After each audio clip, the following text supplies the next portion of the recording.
Today on Monkey Life, new chimp Toprish finds the great outdoors a bit of a shock. But her new friends offer their support. They're giving the reassurance that she's asking for. Yeah, it's good. Guenon mum Nia needs reminding she has responsibilities now. Every now and again, you have to stand there and say, no, you're not coming in until you go get your baby. And the capuchins take on a snake in the grass.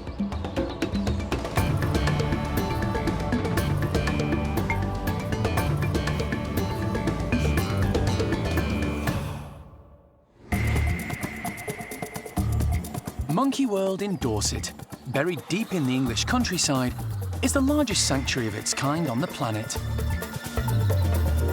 A team, led by Dr. Alison Cronin, rescue and rehabilitate abused and unwanted primates from all over the world.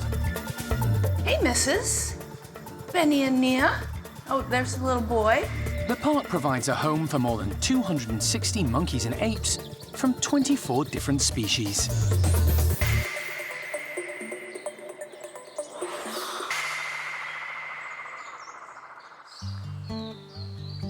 It's a big day for one of the chimps in Bart's group. Young female Toprish arrived at the park from a zoo near Istanbul nearly 6 months ago. Her integration has been slow but steady.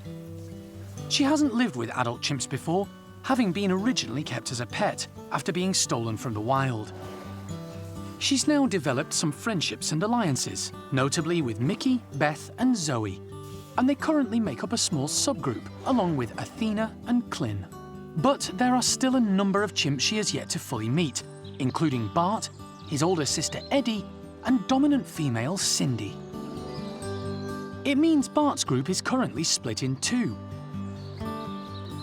So today the team are going to let Toprish outside into the big enclosure for the first time, in order to move her progress along. We're still a way off having the whole group running together, but we're at a point now where we want to be able to let her outside because it's going to make managing the groups a lot easier because it will give them more space. And she does need to get to know this area before she goes out there with the whole group. But yeah, we're hoping that she's going to take things steady and not just go charging out there, but we shall see. You never know what's going to happen. Hannah opens the slide, and the subgroup is led out by Mickey, followed by Clin, Athena and Beth. A nervous Toprish hangs back, unsure what to make of the tunnel, let alone the big outdoor space at the end of it.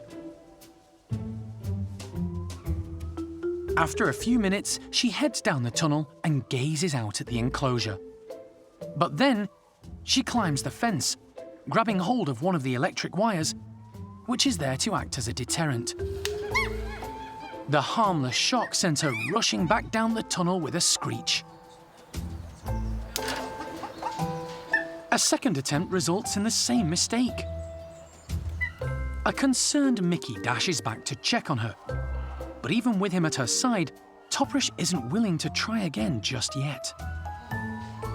We're taking baby steps at the moment. It's great seeing that they are seeing her as part of the group now, and they're giving the reassurance that she's asking for, and she's respecting their ranking in the hierarchy as well. So, yeah, it's good.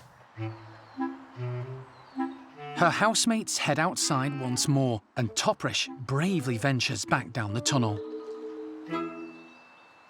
She doesn't understand what's happened to her. Outside seems a very dangerous place. She's reluctant to try again, even with Zoe sitting beside her offering support. And when she does finally brave a few steps on the grass, it's for a fleeting few seconds before her courage deserts her and she scampers back indoors. The team call it a day. It's important Toprish is confident and happy with the outside space, and they don't want to force the issue.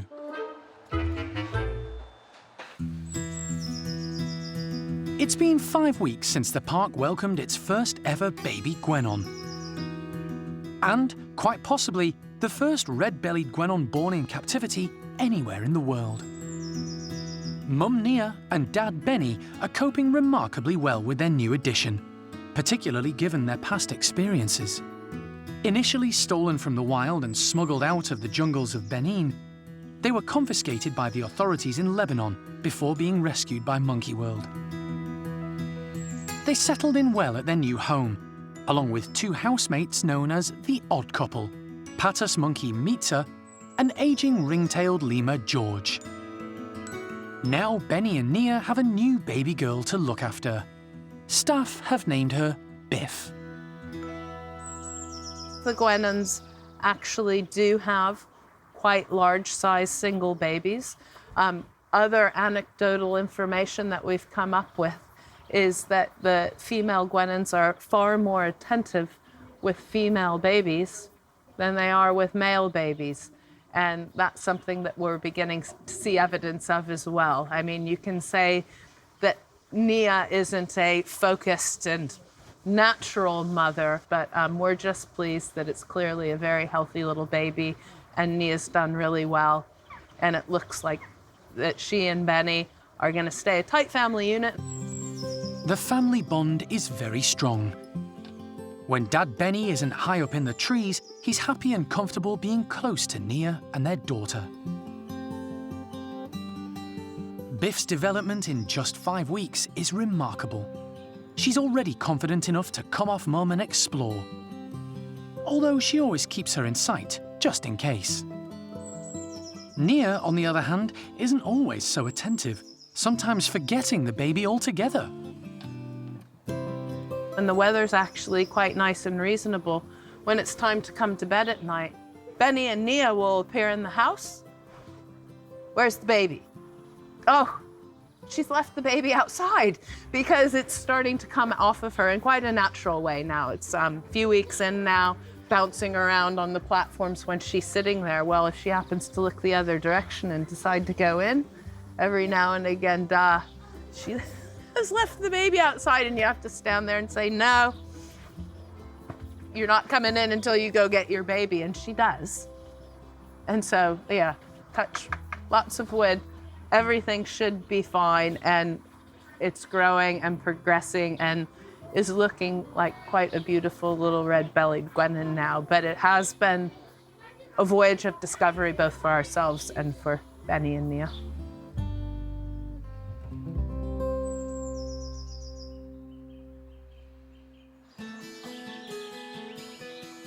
At the top woolly enclosure, leader Levar is outside, keeping an eye on the 4 ladies who form part of his group.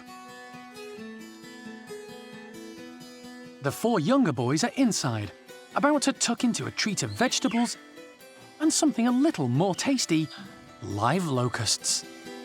The adults love hunting them. They run around the playroom trying to catch them, and the kids much more enjoy playing with them. But again, it's great enrichment for them.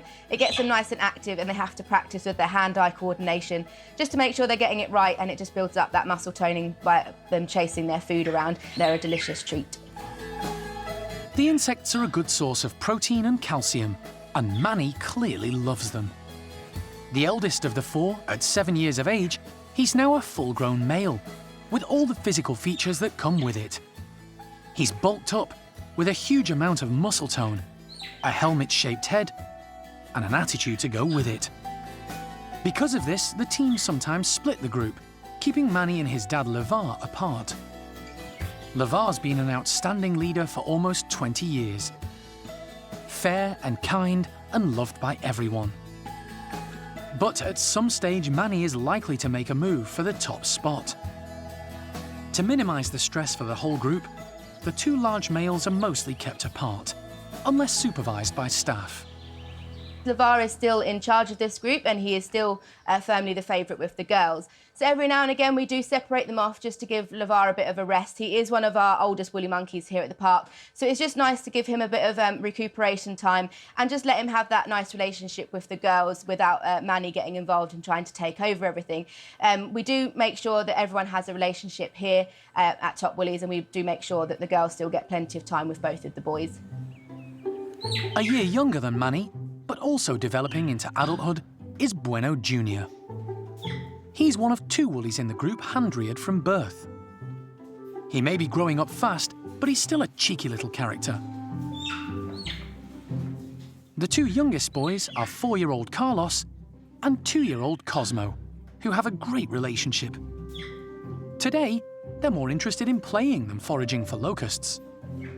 Recently, there's been concern over Cosmo's health. In the last few weeks, he's had a number of seizures, which can be common in young males, although they often grow out of it. His mobility is affected for a short period of time after the fits, but the vet has prescribed medication, and the care team are hopeful they have his condition under control. The medication that he has been put on does seem to be making a difference, and as we've seen today from the interaction with the locust and the rest of this group, his personality has really come back. He's really starting to shine, and he's really starting to be aware of what's going on around him again, and the use of the arm and leg has really come back, and it's such a relief to see him coming back to his happy little self. It's good news, and a testament to the hard work of the staff managing the group's politics, health, and welfare.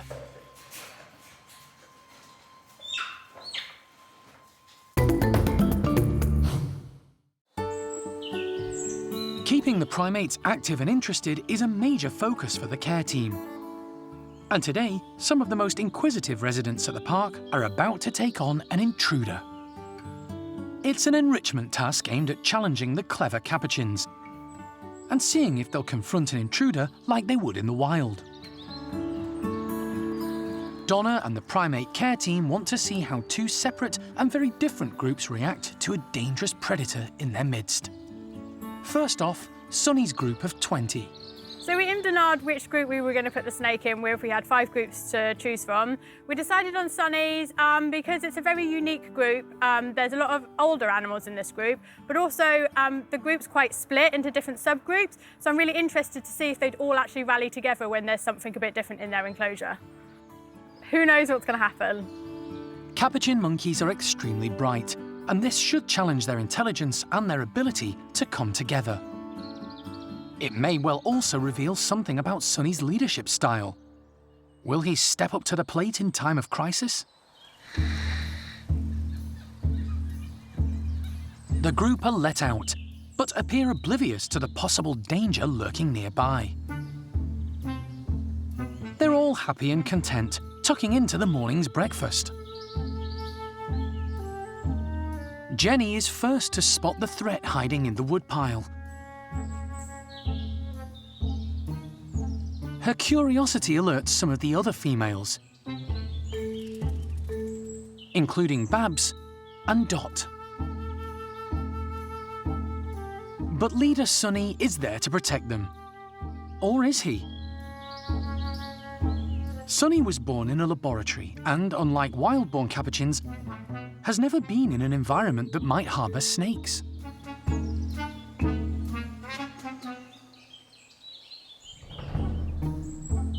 He's on his guard, but is brave enough to give the creature a little tap. The lack of retaliation from the reptile persuades him there's nothing to worry about. He's content to carry on munching his breakfast with the imitation snake nearby.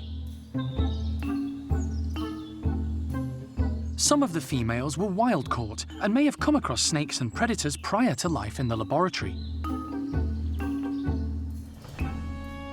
They're known as the robustus ladies, so named because they're a different subspecies of capuchin. Their close relationship with Sunny has kept them at the top of the hierarchy. The imitation snake hasn't caused them any real concern. They're older and wiser than some of the younger capuchin groups, like Franco's, and carry on foraging for food, not in the least intimidated by the intruder in their midst. We're hoping that it's going to survive Sunny's group, and then we're going to put it in a different group, Franco's group. The 2 groups are very different. Franco's group is more solid as one big group, and I really think they will band together and probably end up killing the snake, where Sunny's group is more split into subgroups, so it'll be interesting to see the different reactions. This time, Donna's positioning the snake up high on one of the climbing poles. There are 15 in Franco's group, which is much younger than Sunny's and has more laboratory-born members. They've all grown up together and are a tight-knit family. Felipe and Franco lead the group out, completely unaware there's a sneaky snake hiding high above them. Felipe is the first to spot the bogus reptile, and with Emily's support, raises his tail as a warning.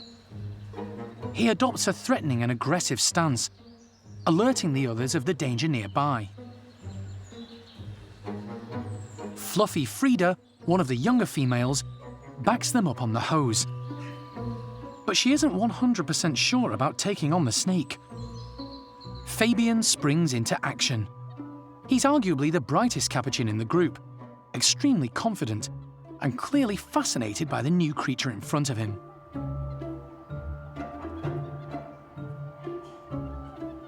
The group surround the snake, working in unison to nullify the threat. But their leader, Franco, is conspicuous by his absence. His behaviour is totally opposite to Sunny's reaction earlier on. It's left to Fabian to be the first to actually touch the snake. He sensibly approaches from the rear and taps its tail, before being heavier-handed the second time. He also checks for any scent of the creature. It's been interesting to see the group coming together and, unlike Sunny's, working as a team. I think the reaction from Franco's group is really positive. A lot of the individuals did band together towards the snake to try and get rid of it, so that's really great. There were certain individuals that weren't as involved, but that's again what we would find out in the wild. The more dominant individuals would be there at the forefront, and then the lower ranking individuals not so much, and that's pretty much what we saw. But it was really great to see who was interested, who not so much, and to see who sort of bonded with each other and backed each other up.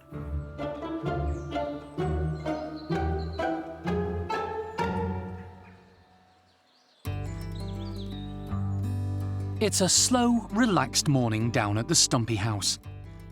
The monkeys are going about their business, searching for breakfast and enjoying an occasional grooming session. The group has 8 members, 3 males and 5 females. Most are over the age of 20, and a couple, like leader Sam, are now into their 30s. They all have their own unique personalities. They are very grumpy, they're cantankerous, they don't really like people. Even if you give them something nice, they'll just take it off you and wander off, or give you a swipe or a grunt and they're gone. But that's part of their charm. Everyone who comes into the Stumpie house seems to instantly fall in love with them. They're just the characters, so many different characters in there. Some of them are a bit more mild-mannered than others. We've had some very, very sort of grumpy ones in the past, and we've had some that are a little bit more tolerant. Of the original 19 Stumpies who arrived at the park in 2000, Sam is now the only survivor. Rescued from a British laboratory, where they were used for asthma research, they arrived as a severely obese rabble with poor mobility and social skills. But Monkey World gave them a new start and access to the great outdoors so they could live a more normal life. Over the years, their numbers have dwindled, mainly due to medical issues associated with their past lives and old age, leaving just Sam. He's been a really good dominant male in the group because he's so calm, so sort of laid back, sort of almost very smooth and sophisticated. I said the girls, when we introduced him to the girls, he was very calm and they all loved him straight away, and he got on very well with everyone. He doesn't really give anyone grief unless he's having a bad day. But over the last few years, we have started to see sort of signs of ageing in him. The coat has got whiter and thinner on the back, and he's just starting to slow down a bit. Things are a bit more of a struggle. But he's still got the respect of his females in the group. And so he's still sort of keeping his position at the top despite the arrival of sort of Toto and Freddie in recent years, which are a potential threat to him. When Toto and Freddie arrived from Belgium almost 3 years ago, no one quite knew what impact they would have on the group and its hierarchy. While Freddie is thought to be an older macaque, Toto is a magnificent-looking Stumpy in the prime of life. Fit and agile, he has everything in his favour to win over the females' affections. But his poor social skills and lack of confidence have kept him stuck firmly on the bottom rung of the hierarchy ladder. When things are looking up. Toto seems to be learning some social behaviours better. From when they arrived, Freddie always seemed to have a bit more sort of almost stumpy smarts, really. He knew what he was supposed to do, he knew how social etiquette worked, and he was a lot better. Toto just, although he had the looks, he just didn't seem to have a clue what he was supposed to do, what was going on, how he should react to things. So he seems to be learning. And the girls really do like Toto and Freddie, but obviously Sam is their dominant male, so they are respectful of him. But if they get a chance to nip out and see Toto and Freddie without Sam spotting them, they will take that opportunity. The 5 females in the group, led by Kelly, are all over 20. The eldest is Flo, who only arrived 4 years ago from a rescue centre in Germany. She's formed a close alliance with Freddie and Toto. Obviously, with the summer months, they are spending a lot of time outside, which I think is helping the group dynamics. They're just all nice and calm, sitting outside. The Stumpies aren't renowned for being particularly active anyway. They don't do a lot of exercise. We try and motivate them and get them to do things by spreading their food around and giving them enrichment. But the thing they like best is eating and sitting around, grooming and sunbathing. So at some point, there is going to be potentially a sort of a changeover with Toto and Freddie. It's just when the girls almost decide that is allowed to happen, because they're the ones that have a big factor in it, who they support and who they choose to be their dominant male, because they're the ones that back up Sam and chase Toto and Freddie off if they feel the need to. So for now, the status quo remains. But things are always evolving, and it'll be no surprise if the dynamics at the top change in the coming years.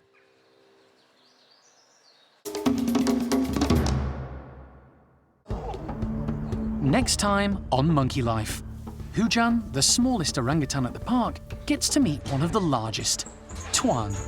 Hujan's a little bit mind-boggled with meeting the big guy. It's a big, scary experience for him for the first time. And the spider monkeys hightail it when they discover challenging treats in their enclosure.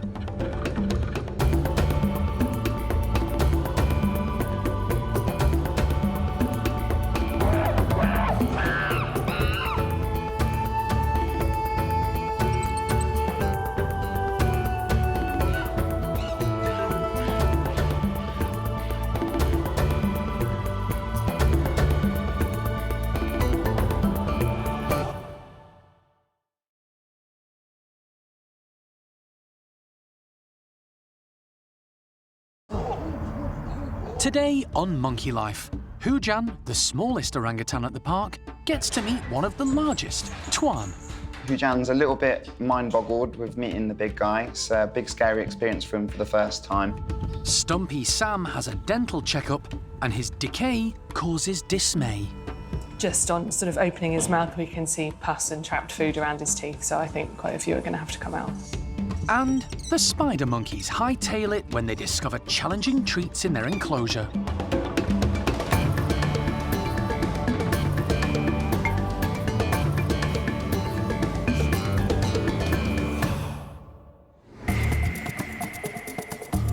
Monkey World in Dorset, buried deep in the English countryside, is the largest sanctuary of its kind on the planet. The team, led by Dr. Alison Cronin, rescue and rehabilitate abused and unwanted primates from all over the world. And I don't know how long she's lived here, but she's been here long enough to know that this is it. The park provides a home for more than 260 monkeys and apes from 24 different species.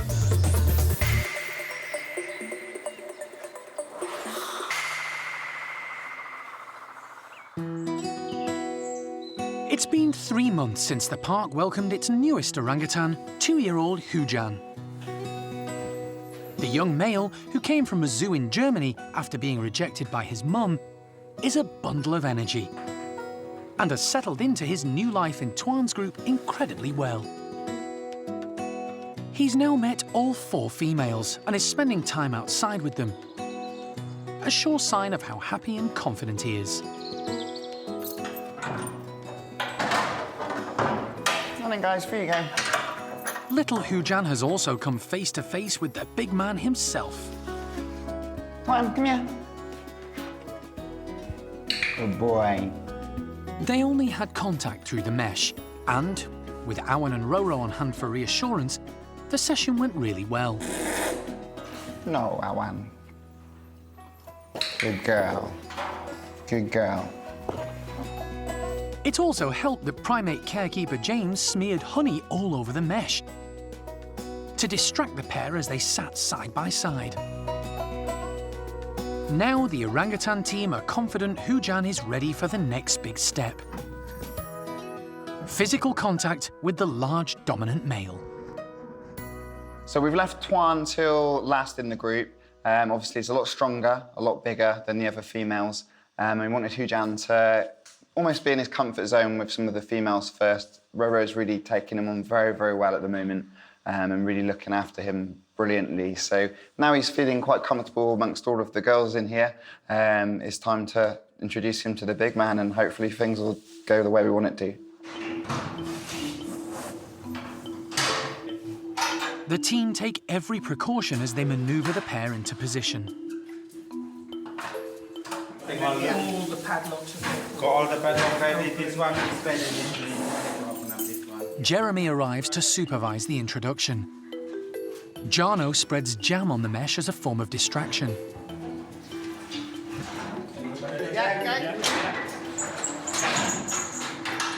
The main slide between the bedrooms is opened, and Tuan comes straight through.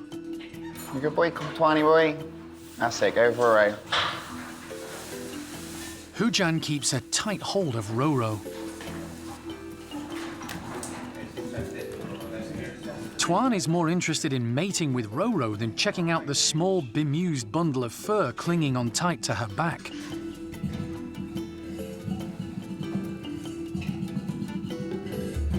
Then, still not showing any interest in Hujan, Tuan goes off in search of food.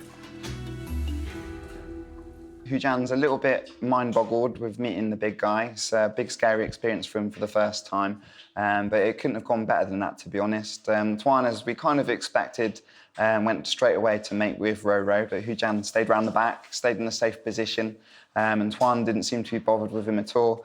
As soon as that mating took place, RoRo's generally been staying out of his way, keeping an eye on things whereabouts he is. But Tuan's being very gentle with his approach, very relaxed in his body language as well. So it could not have gone really better than that, to be honest. For the next 20 minutes, Hujan keeps a watchful eye on Tuan, without moving more than an arm's length from RoRo. Tuan carries on eating, with no sign of aggression. The team decide to call it a day and end on a positive note. In a few days' time, they'll bring the pair together again, and hopefully, Hujan will feel more relaxed and confident now that he's overcome his biggest challenge so far. At the Stumpie enclosure, the group are outside relaxing in the warm sunshine and enjoying each other's company. But one of the Stumpies is not his usual self. Leader Sam has been a bit grumpy over the past few days and seems to be in pain. Sam's still a very calm, nice, placid individual generally, and the times when he has reacted aggressively to the staff are generally times when he's had his recent dental problems, when we've thought that quite possibly that's when it's affecting him more, because as soon as we sort of adjust his medication, put him on the painkillers, he sort of settles down again. So it's been quite a good way for us to judge his mood. The team have decided to call in the local vet to take a look. Sam has been anaesthetised by hand injection and transferred to the park's animal hospital. In the last couple of months, we've noticed some facial swellings around his muzzle. Well, actually one on both sides, but the one on his right-hand side has come up. With antibiotics, it's gone down, and then it's come back up again. So we are expecting some quite rotten teeth in there and potentially some abscesses. So we've knocked him down to have a good look inside his mouth and take out any teeth we need to. Vet Holly gives Sam's teeth a quick once-over. Ooh, yeah. Oh, we're going to have a busy day. They're pretty grim. And it's immediately obvious the procedure won't be straightforward. His teeth are looking pretty nasty. Just on sort of opening his mouth, we can see pus and trapped food around his teeth, so I think quite a few are going to have to come out. His breath is evil. Good. Stumpies are notorious for chewing on anything they can find, including stones. So it's no surprise that at 32 years of age, Sam's teeth are in a bit of a state. Well, so far we've just started at the front and we've found that his canine tooth is broken halfway through and up above the level of his gum. So it's rotten and infected, and it's obviously what's causing the swelling on that side of his face. So it's a big old job, but we're going to take it out. With the root of the canine broken, removing it in one piece is going to be tricky. This is so rotten. By cutting into the gum and peeling back the flap of skin, Holly exposes the bone holding the broken canine. Just you have to get the bone away and like take the tooth out sideways, because you can't wiggle it because of the curve on it. You'll just snap it in the jaw. Using a machine she's brought with her specifically for such a job, she can drill away the bone and expose the very tip of the tooth's root. It's a long job.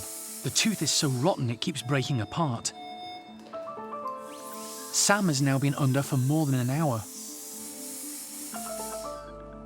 Right, we're right at the end now. We've just got a tiny little bit to come out, and then that's it. Thank heavens. Finally, the affected canine is removed. It's all out. Poor kid. Holly flushes out the hole left by the extraction and then stitches the gum together. She would like to move on to Sam's other poor teeth, but the aging macaque has already been under anaesthetic for a long time, and she's reluctant to start another extraction. So that is the other swelling. So it's either that one or that one. Yeah, I mean, to take out these two, it's going to be like an hour. Probably better off just leaving be. It's draining. The team decide to err on the side of caution. Let's wake him up. But bringing elderly Sam round from such a long procedure isn't straightforward. Sam's been under anaesthetic for a really long time, so he's just taking a long time to recover from it. Because he's quite old, his liver won't be as efficient as in a younger animal, so he'll be processing his drugs a lot more slowly.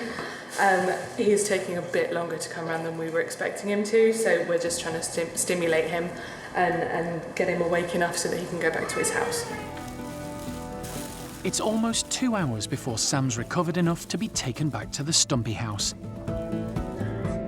He'll be a bit sore for a few days, but a course of antibiotics and anti-inflammatories will help, and he should be back to his old self in no time.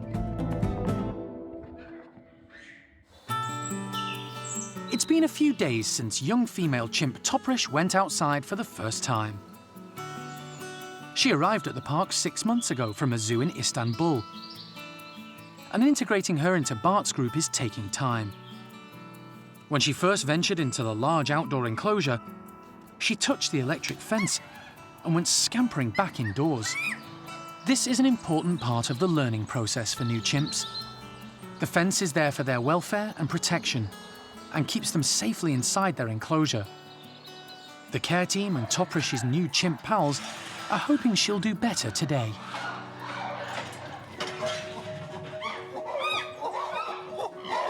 This time, she's with a slightly larger group, including her new friends, Chatter and Buster. The team hope the more chimps she sees enjoying the enclosure, the more she'll realise she has nothing to fear. Come on. But Toprish is still reluctant to venture out, and only makes it halfway down the tunnel. Even some positive encouragement from Chatter, who comes back to see what's keeping Toprish, can't persuade her. I think once she finally does take the leap and goes out there, I think she's going to have a whale of a time out there. She's very confident inside. We've seen that confidence has been knocked a little bit to begin with, but we saw that when we first started doing the introductions, and she's completely built her confidence back up again as we've gone through the introduction. So I think we'll get to a point where she'll be herring around and having a whale of a time out here. It's left to Buster to physically lead Toprish down the tunnel. But even a high-ranking male can't change her mind. Overcoming her fears and joining the rest of the group may take a bit longer than expected.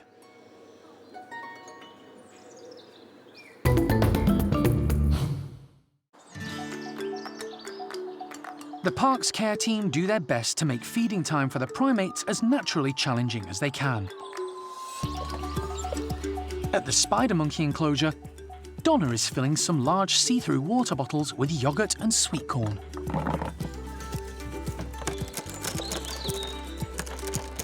Spider monkeys are suspensory feeders. They spend the majority of their time gathering food and water by hanging from branches, using their incredibly strong and long prehensile tails. Donna is hoping that, by attaching the bottles above the ground, the three primates will be encouraged to feed as they would in nature. What we like to do with our spider monkeys here at the park, every time we feed them, is to try and get them to do that natural behaviour, because that's how they should naturally feed. We've got to work to put their arms into the bottle through the top, which is quite difficult for the spider monkeys. They don't have a thumb, so it's quite difficult for them to manipulate things like other primates would normally do. So it'll be really interesting to see how they get on. When the slide opens, it's no surprise that the front runner is greedy female Pumpkin. But unexpectedly, she's followed out by the old man of the group, Hickory, with Flint close behind. Food-focused Pumpkin trills her excitement and heads straight for one of the water bottles. Some have had holes cut out, so the spider monkeys can reach through with their hands and even their arms. Others are just open at the neck. Pumpkin can't work out how to reach the yogurt and sweet corn coated on the inside of the bottle. Flint shows her how it's done, using his prehensile tail as an anchor as he reaches down and grabs some corn. Spider monkeys' tails can support their whole body weight, freeing up their hands and feet for the tricky task of grasping food. And Flint has put his to good use. Hickory is now 27 and tends to be less active and boisterous than the other two, leaving them to tuck in first. Instead, he has fun playing with a small camera in the enclosure. Pumpkin still hasn't mastered the correct technique and is making do with small scrapes of yogurt. Flint has definitely triumphed today. He successfully raided the majority of the bottles, leaving poor Pumpkin a little perplexed.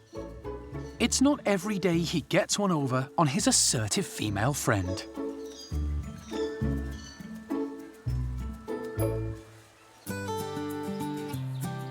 Across the park at Hananya's, the chimps are all out enjoying the sunshine. The majority of this group have grown up together over the last 20 years. And while there may be the odd scuffle or disagreement, the troop are pretty settled and content in each other's company. Yeah, Hananya's community is actually a really interesting group at the moment. We went through a stage where we were introducing a lot of individuals into this group, particularly young females, and had a great deal of success with that, really. But it's been sort of 6, 7 years now since we've introduced anyone, and individuals are starting to mature and develop, and relationships are changing and characters are emerging. So it's been an interesting group to watch. The alpha male and leader of the troop is 25-year-old Hananya. He arrived at the park in 1996, having been smuggled into Israel for the illegal pet trade. There are 3 other males in the group. Fun-loving and boisterous Shamak arrived with Hananya from the Middle East, while second in command, Simon, was found tethered to a post at a petrol station in Spain. He's an astute and thoughtful chimp, a perfect foil for the big boss. Finally, there's Arthur, the lowest ranking of the males. He arrived from Windsor Safari Park in 1993. He's always been a little reticent, but is more relaxed these days, thanks mainly to his love for little Thelma, the youngster of the group. 14 females make up the rest of the gang. And today, most of them are taking advantage of the good weather. Cherry has long been top of the female hierarchy in the group. Having a baby increases the status of females, but as Cherry was already number one, the birth of her daughter Thelma 6 years ago changed her individual priorities. Now she takes more of a protective role, looking out for her youngster. She's still a significant female in the group, but not as formidable as she was. That's created an opportunity for one of the other females, Johnny, to try her luck. I think Johnny certainly, personality-wise, is pretty fearless, but also physically, she's a magnificent-looking animal. She's very athletic. She's very tall as a female, and so physically, I think she's stronger than a lot of the other females in the group and can also give some of the weedier males a run for their money. She certainly has her sights on the top spot. Johnny was a surprise birth at the park in 1999. Her dad was the dominant male Paddy. Her mum Clin rejected her and she was hand-reared, before graduating to the nursery. Part of Hananya's group since 2007, she's made strong alliances with some of the top females and likes to throw her weight around. She likes to let everyone know that she can take more than her fair share and there's not a lot that anyone can do about it. And that's true of the boys as well. I mean, Simon will discipline Johnny, but one-on-one, he is fearful of her. And Hananya doesn't really discipline Johnny. So she's kind of got it made, really, and there's not a lot standing in her way. But the most popular member of the group is little Thelma, who's growing up fast and could one day be a top female herself. High-ranking mum, alpha male as dad, she's kind of set up to succeed, really, and I think, you know, she's had such a great start in life, born into a really great community and a settled community. There's been very little changes since Thelma's been born, so I think her future looks bright and she'll certainly be a high-ranking individual.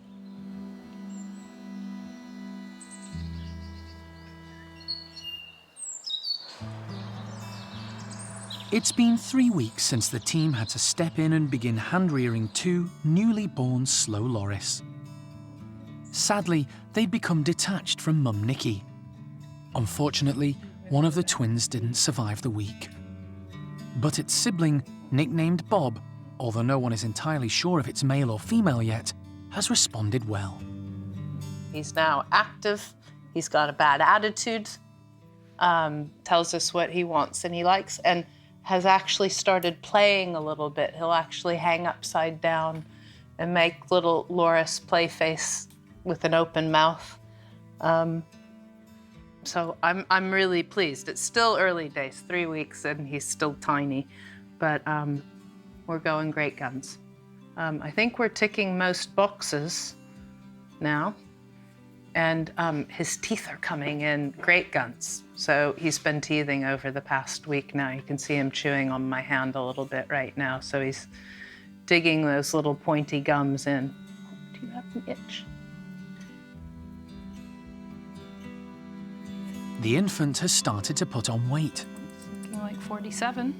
Bob was 34 grams when he was born and has now increased his body weight by more than a third. I think we've really started putting on muscle. You can feel in his grip and his strength that he's actually doing really well. I know you don't like being upside down. The future of the loris worldwide is under threat from habitat loss and the wildlife trade. But it's the unsustainable demand from the exotic pet business and from traditional medicine that's been the greatest cause of their decline. This tragic scenario has led Monkey World's sister sanctuary in Vietnam, Dao Tien, to rescue, rehabilitate and finally release back into the wild 65 lorises to date. Just 2 years ago, the park also set up a loris complex in Dorset. Its aim? To rehabilitate and house those who can't be put back into the forest where they belong. It's also part of a breeding program for Bengal slow loris, which has enjoyed some success. Although it's left Alison with her hands full. That's the whole point of Bob's existence right now, is learning how to deal with this species that's coming that is endangered, that's under threat around the globe, basically. I mean, they only come from Asia, but having said that, they're being sold around the globe for the pet trade. And then also, on a selfish note, if you will, I'm hoping that this little one will become the perfect companion and mate for Nora. So we've got his future all planned out. Still can't say 100% that it's a boy, but I've got all my fingers and toes crossed. And I think it might be. Quite content.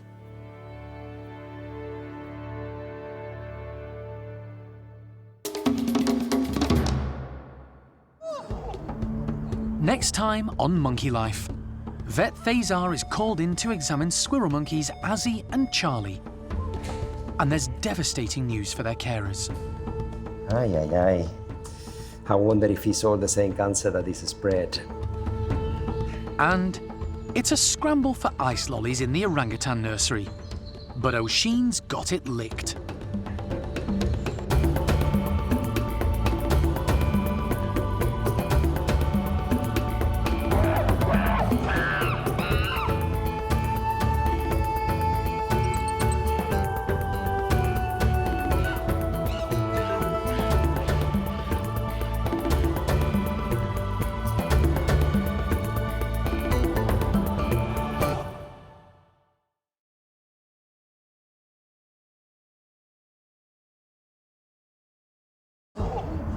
Today on Monkey Life, Vet Thazar is called in to examine squirrel monkeys Azzi and Charlie. And there's devastating news for their carers. Ay, ay, ay. I wonder if he saw the same cancer that is spread. Come inside then, Stumpies! A spoonful of peanut butter helps the medicine go down for elderly Stumpie Sam. Well done, Sam. And it's a scramble for ice lollies in the orangutan nursery. But O'Sheen's got it licked.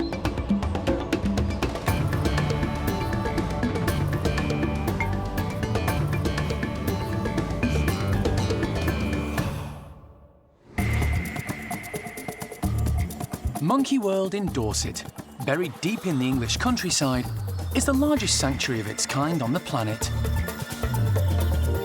The team, led by Dr. Alison Cronin, rescue and rehabilitate abused and unwanted primates from all over the world. Everybody's well aware that they need to be looked after carefully. The park provides a home for more than 260 monkeys and apes from 24 different species.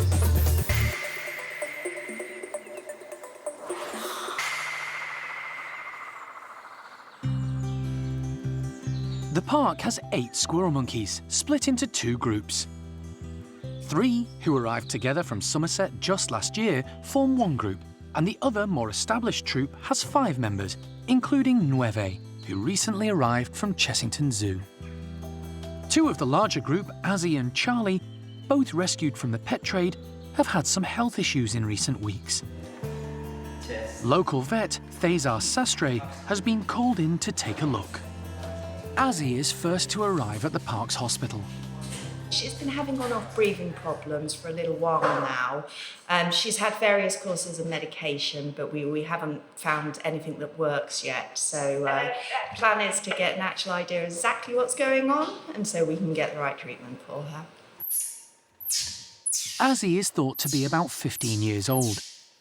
She's not a youngster, but should still have plenty of years ahead of her. Right, let's do a quick examination. Once the anaesthetic has taken effect, Thazar can take a good look at her. And straight away he finds a problem. Ay, ay, ay. Well, unfortunately there's some badness here. It's got a massive mass here, do you see? And another one there. Let's turn around towards me. This one is external, actually. That one is in the skin. There are 2 large masses inside Azzi's abdomen, and one on the outside. I wonder if he saw the same cancer that is spread. It's not looking good. Let me have a look at the throat first, very quickly, and then we take a couple of x-rays and we make a decision. Because staff have reported breathing problems, Thaisa wants to quickly check her airways. Okay, so again, larynx is fine. Really bad teeth. That's fine. There's no tumors or anything in there. Right, let's take a couple of x-rays of the chest. As well as x-rays of her chest and abdomen, Thaisa will perform an ultrasound. And if somebody could switch off the lights, that would be lovely. I'll have a quick look in there.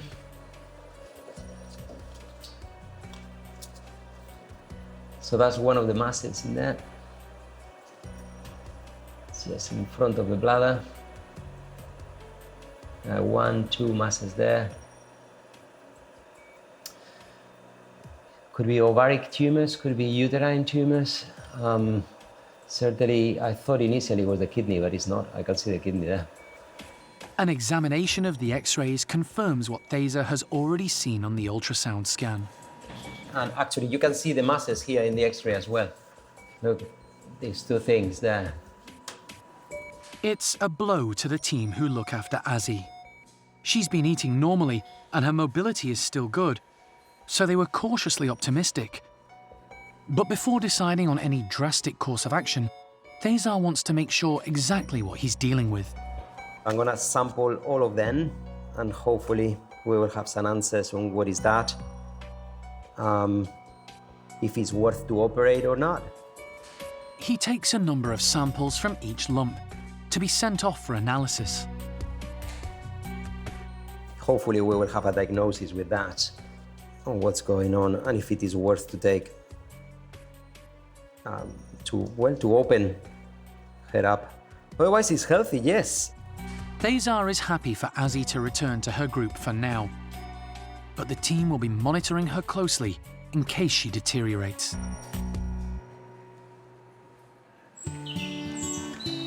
Looking after the physical and mental health of all the primates in their care is a challenge for the park's team. When it comes to finding new ways to keep the residents busy and interested, the bright and often boisterous chimps are in a class of their own. Today, Butch and his group of 13 bachelor boys are being tested. The keepers have hidden nuts and seeds inside specially designed puzzle cubes, woven together using tough hosing. The chimps will have to put in some effort to get at the treats inside.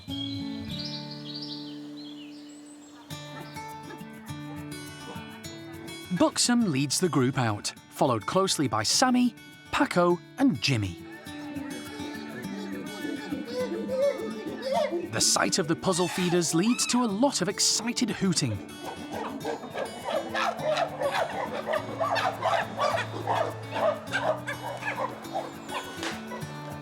Jester is first to try and crack the puzzle. A little more finesse might be in order. His half-brother Buxom tries to grab as many as he can. The pair have always been near the top of this group as the henchmen for leader Butch. But over the last few years, alliances and positions have been evolving. Butch is still respected by everyone. Mid-ranker Rocky readily gives up his cube to the old-timer.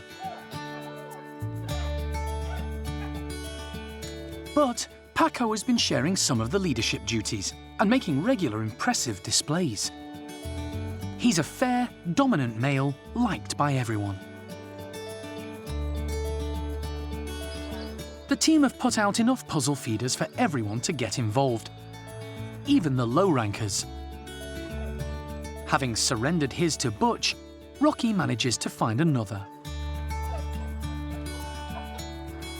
Gypsy takes a laid-back approach, using his long fingers to try and prise out the seeds. Seamus, the youngest and smallest in the group, has snaffled 2 cubes.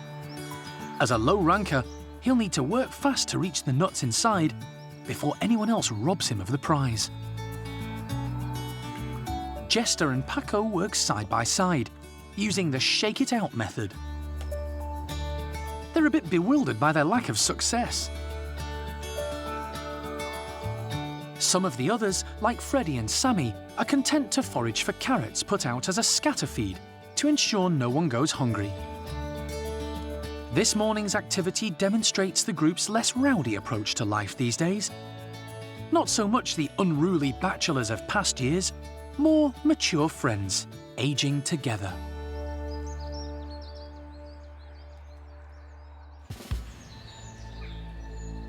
It's been a busy morning at the park's animal hospital, and the next patient on Vet Thezar's list is another squirrel monkey, 10-year-old male Charlie, a lively character rescued 7 years ago from terrible conditions at a London car wash. As with Azzi, the primate care team have noticed he's been a bit under the weather, although still active and eating well. Charlie has generally lost weight and condition over the last sort of month, so we're a bit concerned. We've done some tests on him and found that he's got blood in his urine, so we want to find out exactly where that's coming from. Once Charlie is anaesthetised, Thezar can give him a thorough examination. And immediately, he's concerned. Can anybody prepare the scales for us? Definitely, the body condition is not good, at all. Charlie has become quite thin. Sorry, it's a bit cold. Yeah, 980. 980. He's lost more, yeah? Okay. Yeah, he looks really, really skinny, this boy, yeah, to be fair. Almost cachectic. And he's eating well, you said? His weight has been dropping off, despite his healthy appetite. He's a bit knobbly there. Right. Okay, let's do an ultrasound scan, yeah? We can have a look at things. Thezar hopes an ultrasound scan may shed some light on Charlie's condition. It's really, really, really bad news. The ultrasound confirms Thezar's suspicions. Well, I'm looking at the liver, and it's full of masses. There's also some fluid around the heart. It's got a pericardial effusion. Wherever I'm looking, there's badness. It's all lumps everywhere, little lumps everywhere. That's the lung, by the way, floating on liquid, right? And that's the heart in there with liquid all around it. Yeah, this doesn't look good to me. I'm sorry. I would actually call it a day with this one, to be fair. It's terrible news. Charlie has a number of lumps in and around his major organs, particularly the liver. Let's take a couple of x-rays quickly, and then we make decisions with this one. An x-ray confirms what Thezar already knows. We found multiple masses in his liver, loads of them. We saw them with the ultrasound scan. Also, I think there's something not right with the bladder area, could be prostate, with lumps as well. Most likely, this animal is just, it's got cancer. I don't know which one is going to be primary. If it's prostate, it's liver, whatever it is, it's causing several organs to fail. I'm afraid I don't know where is the primary, but he's got a primary cancer somewhere with loads of secondaries everywhere. So I'm afraid I'm gonna need to put down this one. Yeah. There's nothing Thezar or the team can do. The only humane option is to put Charlie to sleep to save him from pain and suffering.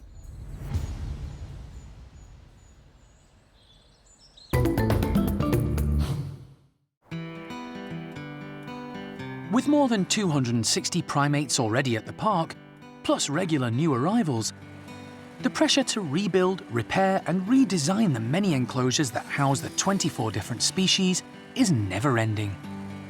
The most recent space to be revamped is the outdoor enclosure, which is home to Franco's group of 15 capuchins. We've added a lot of height to it, which is great. In the wild, these guys live and spend most of their time up in the trees, so that's really, really good. It means we can have higher feeding points as well, which means, again, we can spread the food around for a lot of the group. And in Franco's group, because we've got a lot of younger individuals in there, we've got less static furniture and more movable furniture. So more hosing, we've got some ship ladder in there. We've also got some hanging branches and some swings as well, just to get them using all those muscles that they wouldn't normally do. And if you compare that to one of the groups such as Sunny's, that's got a lot more elderly individuals in, or animals that haven't got the best mobility, we've had to design it in a very different way. So it's really great that we can design it specifically for the animals that are going to use it. Although they've had access to Winslow's enclosure next door, the group haven't been in their own for more than 2 months, so they should be excited to explore the new design. With no hesitation, they head out. William checks out the hoses, while Fabian tackles the new ladders, making them look easy.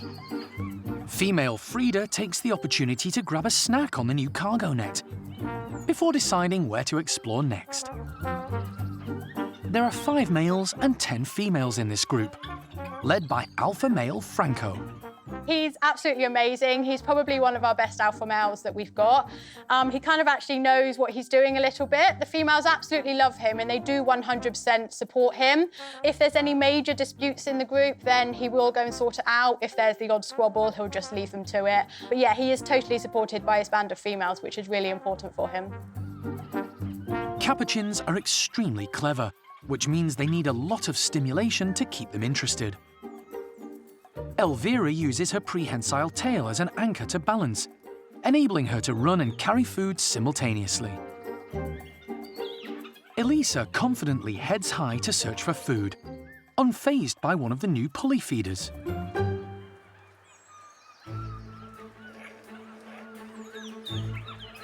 But it's Franco's second-in-command, Fabian, who makes it all look too easy. Mission Impossible style.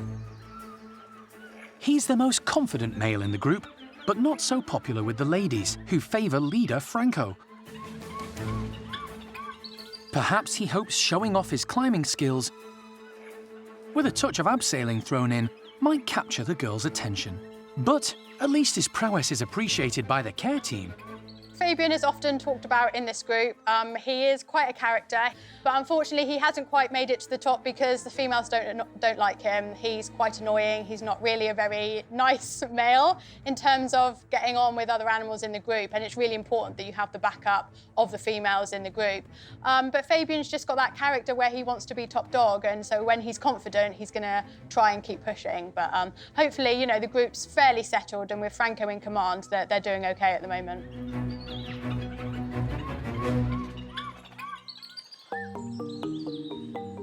The capuchins might be some of the most energetic primates at the park, but over at the Stumpie house, primate carer Sean is preparing medication for one of the least active. The group's leader, 32-year-old Sam. It's been a few days since his dental operation to remove an infected and rotten canine, which had resulted in an abscess on his face. It was a fairly long operation, and due to his age and past history, an even longer recovery time. To aid his rehabilitation, he's on a course of drugs. He's got a few different medications now to help him through. He's got an antibiotic, he's also got an anti-inflammatory, some pain relief, and then also some medication to help his stomach to deal with all the drugs that he's been given. The group is made up of 8 mainly elderly individuals. They all need a variety of supplements to help them along, and the team stick to a rigid routine when it comes to administering them. Come on then, Sam.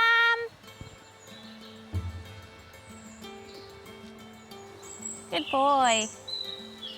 Sam's first drug, to settle his stomach ready for the main batch, is disguised in strawberry jam. Well done, Sam. He took that really, really well. So hopefully this will just help his stomach before we give him the other medication later on.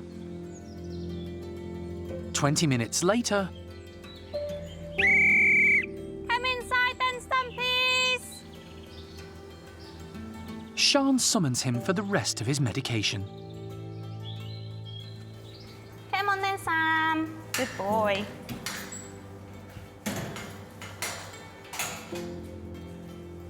But first, she needs to disguise it.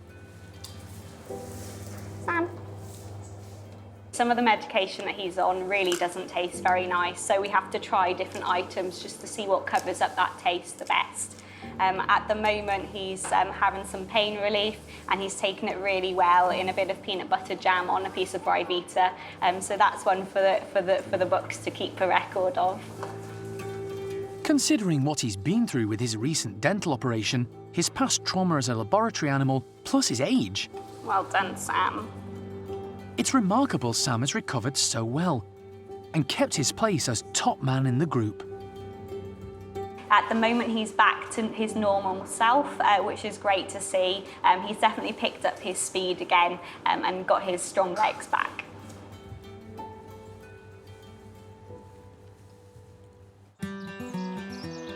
One corner of the park where the majority of the residents need little encouragement to keep active is the orangutan nursery. Here, life is just one long play session. The group is made up of 5 youngsters, overseen by matriarch Oisin. She was rescued from the pet trade in South Africa in 2010, and, while content to watch the youngsters have fun, is only energetic when there's food involved. The 2 teenage boys, Jin and Sylvester, constantly play together. And the 3 little ones, Bulu Mata, Rika, and Mimi, get along famously.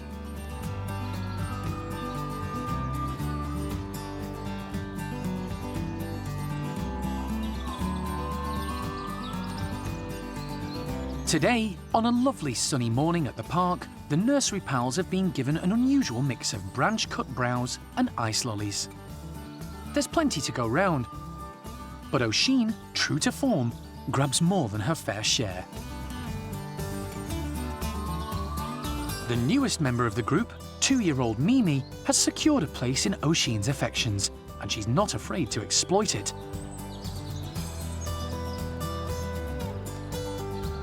Purloining an ice lolly right out from under her nose.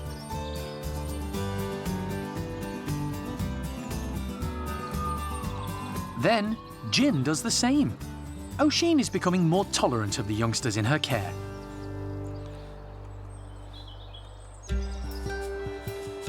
Sylvester and Jin have known each other since they were 3 years old, and have been great buddies ever since.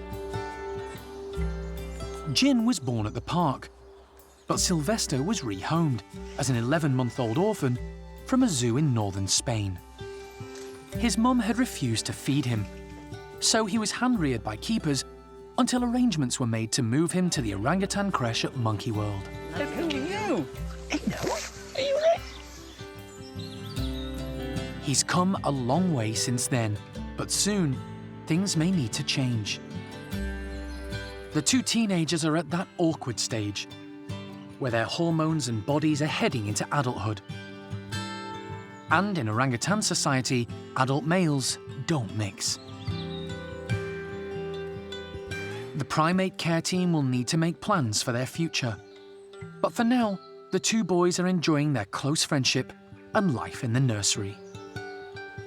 It's a fun and relaxed space where youngsters can learn the skills they'll need to live and thrive in an adult group. But for the babies of the group, like Mimi, sometimes even that can be too much. All she really wants is a cuddle from her adoptive mum.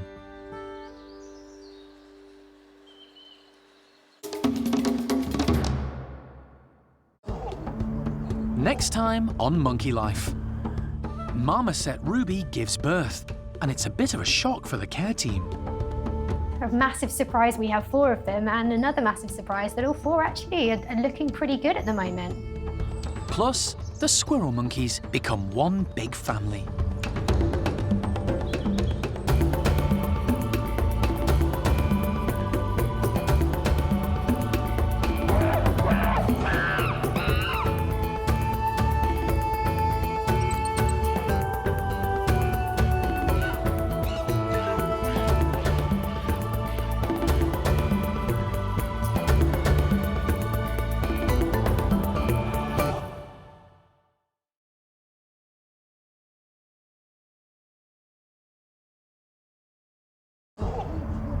Today on Monkey Life, Marmoset Ruby gives birth. And it's a bit of a shock for the care team. A massive surprise, we have 4 of them, and another massive surprise that all 4 actually are looking pretty good at the moment. Young orangutan Hujan braves the big enclosure in the presence of adult male Tuan. Come on, big boy. Follow RoRo, go other way. And with a little help from RoRo, soon gets over his nerves. This is incredible for Hujan. I am really, really pleased. Plus, the squirrel monkeys become one big family.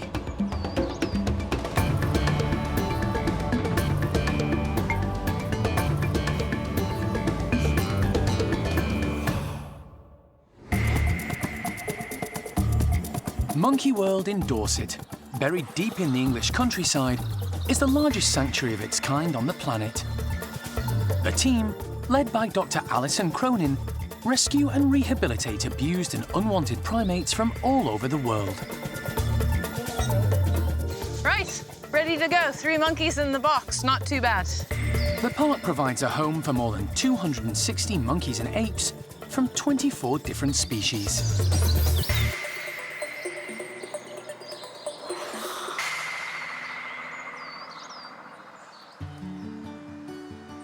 In recent years, the marmoset population at the park has risen dramatically due to the British pet trade, which Alison vigorously campaigns against. The 2 large marmoset complexes are full to capacity, and there's a waiting list of more than 70 needing rescue. Most have been bought by pet lovers who were ignorant of the needs of the small primates when they first acquired them. With space at such a premium, all male marmosets are given a vasectomy to prevent breeding. However, this pair had been together for years with no evidence of mating behaviour. Until now. Ruby has given birth to quads. We've kind of had a surprise in that one of our pairs up here, Ruby and Oscar, Ruby has given birth. She's looking after all 4 of them. She's swapping them over with her partner Oscar. He's carrying 1 or 2 for her from time to time as well. Everybody seems to be clinging on really well, which means everybody must be feeding because they wouldn't be able to hold on and cry and things like that if they were really weak. So yeah, a massive surprise, we have 4 of them, and another massive surprise that all 4 actually are looking pretty good at the moment. So far, so good. Marmosets commonly have twins, or sometimes triplets, but 4 babies at once is rare. Mum Ruby was rescued from the pet trade and is the largest marmoset at the park, weighing in at 600 grams. Her partner, Oscar, who she's been with for 2 years, is one of the smallest at around 260 grams, making them a bit of an odd couple. But the partnership seems to work, and, given their tragic backgrounds, so far they appear to be coping well with the challenge of parenthood. It's been a real surprise and a massive relief for us that they've just known how to look after them, to carry them. Mum is feeding the babies really well. It kind of shows that they have this natural sort of parenting instinct where actually a lot of pets, we quite often see rejection and things like that, so it's fabulous that that hasn't happened here. It kind of shows how important the family unit is as well. The mum and dad are working together to care for the youngster. The youngsters are constantly on one parent or the other, being carried around. And it's lovely to see, you know, even though we don't really particularly want breeding here, having had a bit of an accidental surprise, that we have got this lovely natural family unit. The biggest problem for the primate care team is keeping an eye on all 4 youngsters at once. They need to be sure they're all feeding well. But differentiating between marmoset babies is hard at the best of times, and keeping track of 4 tiny newborns almost impossible. So far, to be honest, we're really taken aback with how well Ruby has taken to motherhood. She's being an absolute superstar.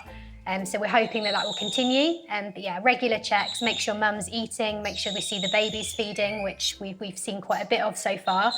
And fingers crossed that everyone's going to be okay. The next few days and weeks will be vital for the 4 infants. But so far, the parents are doing everything right.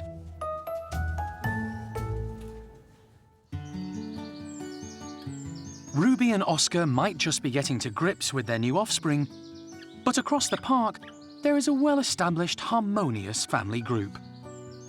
Levar's top woolies. His son Manny is now more settled and has relaxed into adulthood, allowing the group to come back together as one big happy family after a short separation. Levar is the oldest woolly monkey at the park. Dominant female Zingu, now 14, next in line. The rest of the group are relatively young, all under 8 years old. The youngest, Lemmy, born just last year. He's really found his feet, is confident exploring the enclosure, and keen to get involved when the older youngsters are playing. And when the rough and tumble is too much, Dad Levar is always there. First-time mum Eva has coped remarkably well bringing up this self-assured youngster.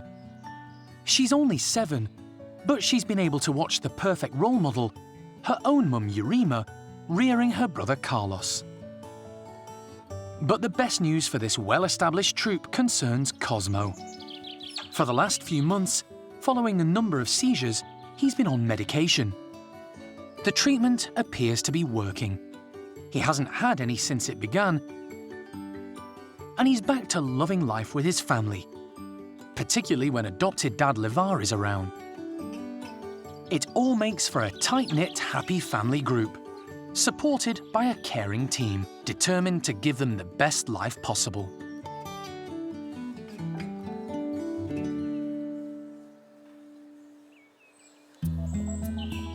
It's been all change for another of the park's families. Life has been transformed for the residents of the Squirrel Monkey house. Since the Bridgewater 3, Logan, Lopez and Lucille were rescued 2 years ago, they've been living apart from the park's more established group, Charlie and his 4 ladies, Topsy, Turvy, Azzi and Nueve. Charlie and Logan didn't get on, so the 2 groups were kept apart. But a few weeks ago, Charlie was found to be suffering from cancer and was put to sleep. It left the 4 girls without a male, so the primate care team decided to put the 2 groups together, and so far it seems to have worked. We still thought we might have some problems, a few bits of conflict, but it's actually gone a lot smoother than we thought it would. So we've ended up with this nice large group of squirrel monkeys all together, which is really great to see them in the outside, sort of filling up the space a bit more. Now there's this big group, and that's the one positive we've managed to take from the unfortunate loss of Charlie. Charlie was quite a character. He was rescued from appalling conditions at an office in South London in 2012. A common squirrel monkey, he moved in with the park's black-capped females and became a much-loved part of the group. He was a bit of a state when he arrived, and we had an older group when he arrived, and he definitely breathed life back into the older group of girls. He became very, very much a central part of the group. Any feeding, anything going on, Charlie was always straight there. And yeah, he became a really sort of dominant character. So, you know, we called it Charlie's group. It was his group of girls. So he was very much a central figure in that group. So yeah, it's really sad to lose him, and yeah, it's kind of changed the group. But we look to the future, and we look to this new group that we've made, and hopefully everyone will be very happy together. It's early days, but things are going well. And even Topsy and Turvy appear to have accepted the 3 newcomers. We've got the 2 old ladies in there who are always ready with their handbags when there's a new person in. They like to make a point that they're not going to be pushed down in the hierarchy. So we were prepared for a little bit of war, you know. We thought the old girls would come wading in, sort of bashing at these young upstarts. And actually, whether it's just that they're a little bit past that now and they just want more of a chilled life, they've not really been too bothered. The dominant male is now Logan, who's grown into a magnificent-looking squirrel monkey, having filled out and bulked up since arriving at the park. But he's a gentle male who loves nothing better than snuggling up to the females. Lopez, on the other hand, is an incredibly energetic and playful youngster who's always on the go. The final member of the Bridgewater 3 is Lucille. The team thinks she could be Lopez's mum. She's enjoying life in a larger group, and being an older squirrel monkey has bonded well with Topsy and Turvy. The group's most recent arrival, Nueve, is a lively and boisterous young female. Mixing in with the three newbies seems to have had a calming effect on her. Or maybe she's just starting to mature. The final member of the new enlarged group is Azzi. She's had some health issues recently, and lab results have now confirmed she's also suffering from cancer. She's actually coped quite well. She has days where she's just a little bit more sleepy, her breathing's a little rapid, especially if she's been out in the outside. But she is quite sensible and she'll go in and have a bit of a nap when that happens.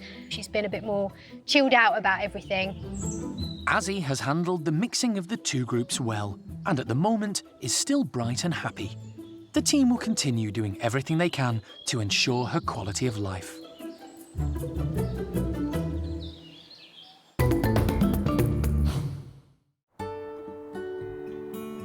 There are 4 chimp troops at the park.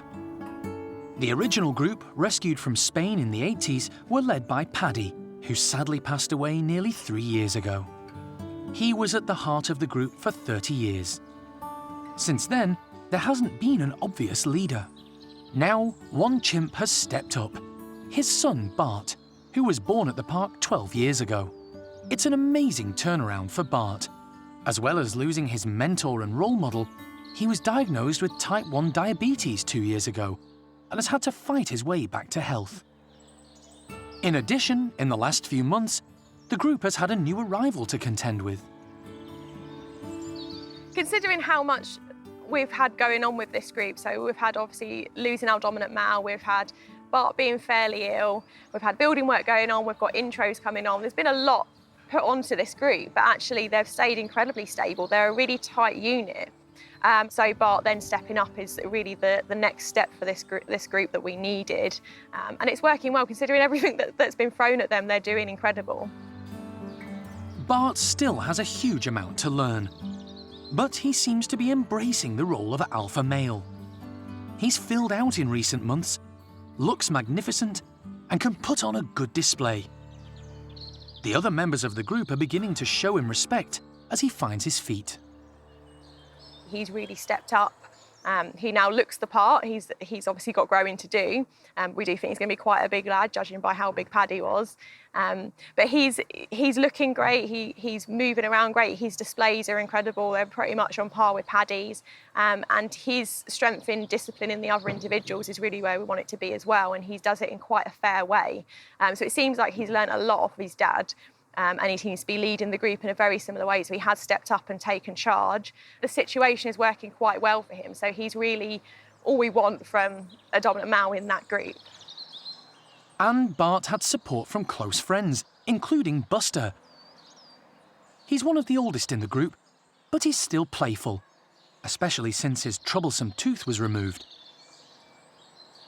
He brings out the happy, cheeky side of Bart. But there's one individual yet to meet the new leader face to face. Latest arrival, Toprish. Until Bart meets and accepts the new young female, the group can't be together as one. Over the last 6 months, Toprish has been introduced to most, but not all of the group. She has started to improve her knowledge of chimp etiquette and how to interact with other chimps. But she's yet to fully brave the large outside enclosure. She prefers to stay indoors in the playroom. A few months ago, the team attempted a mesh-only contact meeting with Bart and his elder sister, Eddie. Unfortunately, Eddie reacted badly to the nervous newcomer, so the team cut the introduction short. Since then, Toprish has met Eddie without Bart, and the pair have bonded.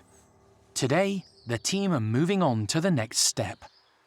We've decided, all being well, that we'll open the door between Toprish and Bart. We've done a number of mesh intros between them, both with other individuals around and also a one-on-one yesterday through the mesh. So we think it's time to bite the bullet and open the door. Lisa opens the slide.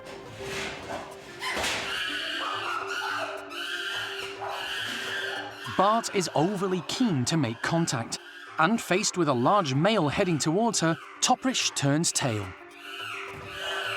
It was very screamy at first, a lot of slapping, but also a lot of fear grinning, so they're very nervous of each other and they're not really sure how to react to each other.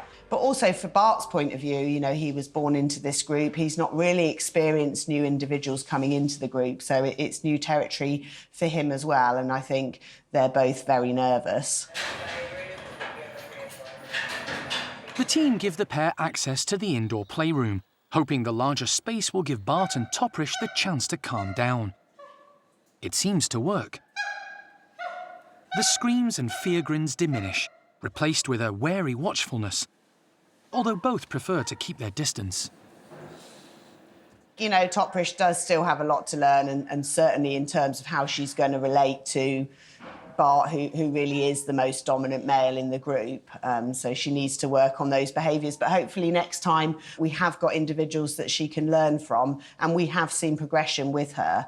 It's just transferring those behaviours that she's done with other animals to Bart. So I think overall, you know, we're really happy that we've been able to open the door. There haven't been injuries. And this is a big step towards integrating Toprish into this group.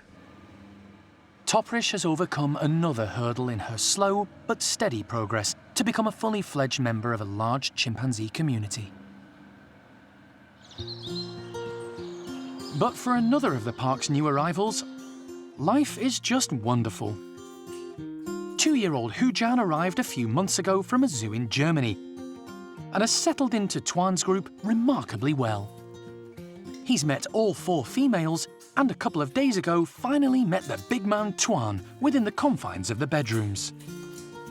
The meeting went so well, the team want to progress to the next step, letting the orangutans outside together. But first, they need to gather them in the bedrooms. To distract them and keep them calm, primate carekeeper Jano gives them all a nutritious treat. Hujan.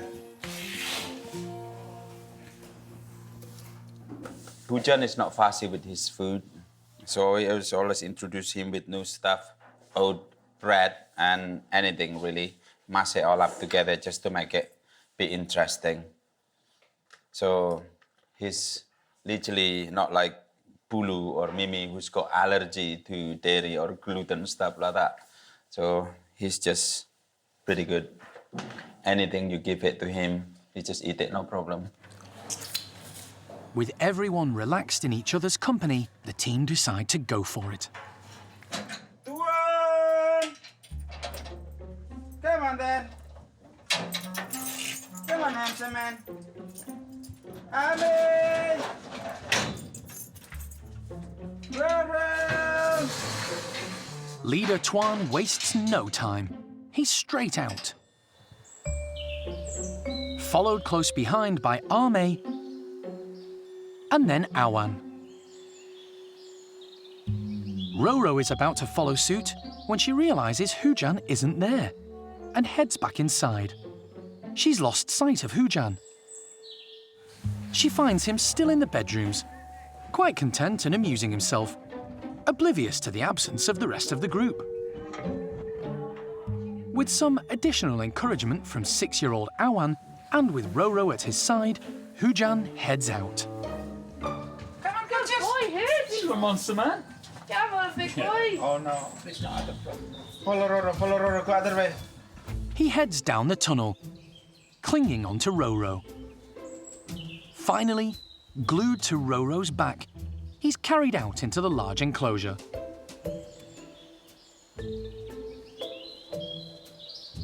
It's all a bit intimidating, so best hang on. Hujan attaches himself to RoRo like a limpet and isn't inclined to let go. Ame doesn't look too happy that RoRo's getting all the youngsters' attention. She tries a couple of roly-polies to impress, but to no avail. Hujan might be leading the way, but he's still hanging on tight to RoRo. Eventually, the chance to play on such a large platform proves too tempting. Hujan bravely sets off to enjoy himself. Oh, careful, Hujan. Don't fall, please. An anxious Jarno watches on, but he needn't worry. RoRo is constantly on hand, and Hujan has a perfect surrogate big sis in 6-year-old Awan. Awan has been fabulous. Awan is following him around and ensuring that he's not gonna fall anything. And his climbing skill is, to be honest with you, is quite good. It's really, really good. He's so confident. Run the cargo net, run the red house, climbing around, and I am really, really pleased. Dominant male Tuan doesn't interfere. He seems quite happy with Hujan being around, even if he does capture the attention of all the ladies, bringing out their fun side too. Ame finally gets involved. She's always been good with youngsters, having previously been a foster mum and role model in the orangutan nursery. But today, it's Hujan who's the centre of attention. Despite his age and being hand-reared, he shows amazing confidence and agility. This is incredible for Hujan, and Hujan, for his age, is ahead with pretty much with all the orang that we got at the nurseries now. And he stay with adult males and stay with the adult as well. So basically he learned early age to be orangutan. So this is perfect for him. And when he's all played out and exhausted, it's back to RoRo for hugs and reassurance, which she's more than happy to offer.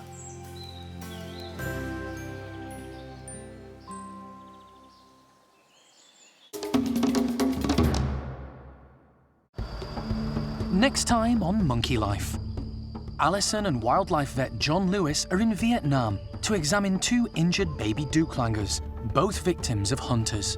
Huh. It's interesting. I think we do need x-rays. Plus, the team are preparing for a groundbreaking gibbon release that's been 3 years in the making.